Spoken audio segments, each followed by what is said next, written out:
My dear brothers and sisters, I wish to welcome you to the 14th Sunday in Ordinary Time.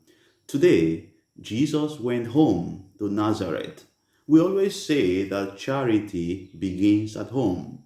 So Jesus has been performing many miracles outside, and today he decided to bring those miracles to his own people. And what happened? He was rejected.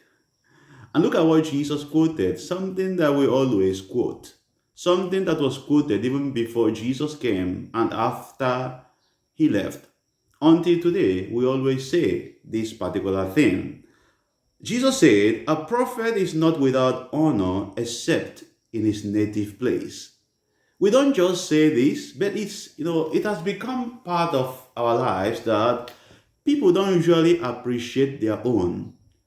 Most people are appreciated outside. People don't appreciate their own brothers. People don't appreciate their own sisters. People don't appreciate, someone who is good among them, from within them. But usually it is the outsiders who appreciate us more than our family members. It hurts. It really hurts. It breaks the heart. Emmanuel, God is with us. Jesus went home.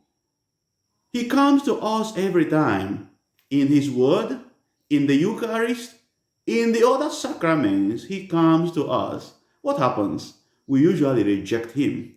We get over familiar with Him, that we don't recognize the newness that He brings to us every day.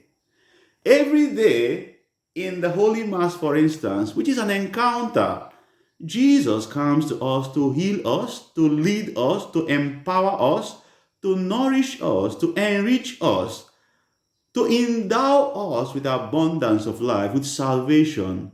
But what is our response? We get used to Him. I remember what Cardinal Tagle once said, that as priests, may God help us to always see our priesthood as a new thing every day. The way you felt the day you were ordained, that is the way you should feel every day. Just like those who get married also. That joy when you were dancing that you have found your husband, when you were dancing that you have finally discovered the woman who is your wife, you should remain in that same joy throughout your marital life. But most times, what happens? We get used to each other and we begin to insult each other. We begin to mock each other. We begin to maltreat each other because over familiarity breeds contempt. Today, the people of Jesus, his own people, his own villagers, they did not recognize him. How long have you been a Christian? How long have you been a Catholic? How well do you know and recognize Jesus? The people knew the exterior, the external part of Jesus. Oh, he's the son of the carpenter. Oh, he's the son of Mary. We know his brothers and sisters. And so what? There are things you don't just know about someone. When you claim you know the person, you don't even know the person. Sometimes in this life we claim to know people, but we don't actually know them. I don't even know myself 100%, let alone an external person thinking that he or she may know me better than I know myself. The people only knew the external story about Jesus. They did not know that he is God.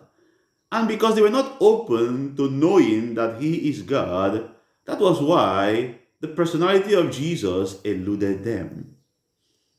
The reality of rejection, discrimination is very painful. I will tell you from experience, having lived outside my own country for a long time. Rejection is very painful. But the worst rejection is the one that comes from your own people, from your own family. And that's how Jesus felt so bad. His people did not recognize him because of so many reasons, because of their inordinate expectation. They were expecting a Messiah to come like David in a very glorious way. But Jesus came in a simple way, in a humble background, in the family of Joseph and Mary. Remember how God encountered Prophet Elijah.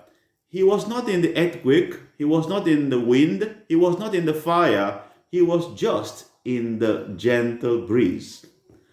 Our God is a simple God who comes to us in simplicity. Jesus came as a baby, and because of that, it was difficult for people to accept him.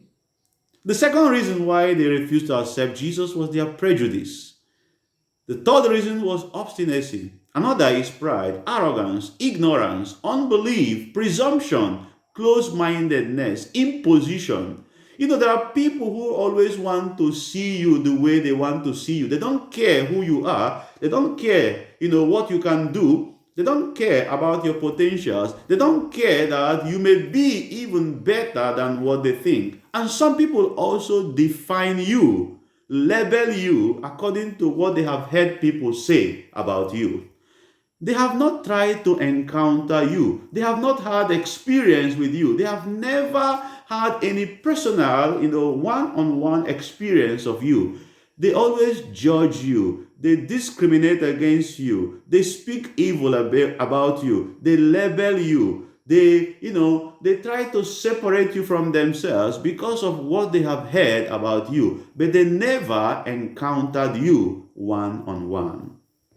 In our marriages, in our relationships, in our families, this continues to happen.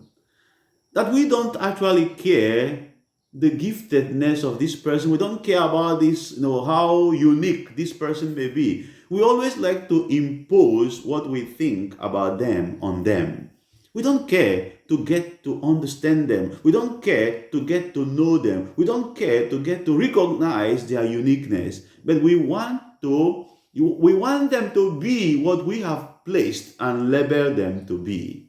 Who told you? Are you God? You are not the one who created that person.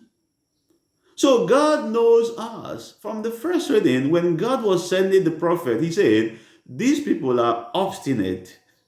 God knows us. Don't ever think that God does not know all the prejudice and the pessimism and the presumption and the things that we do, all the evil things we do. God knows us.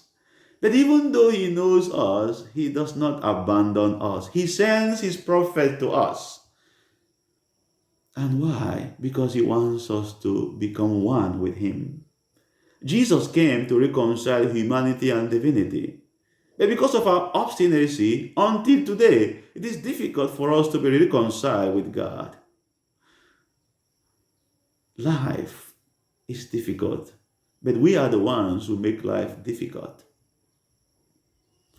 It will not be an easy thing, as God said to the prophet. It will not be an easy thing.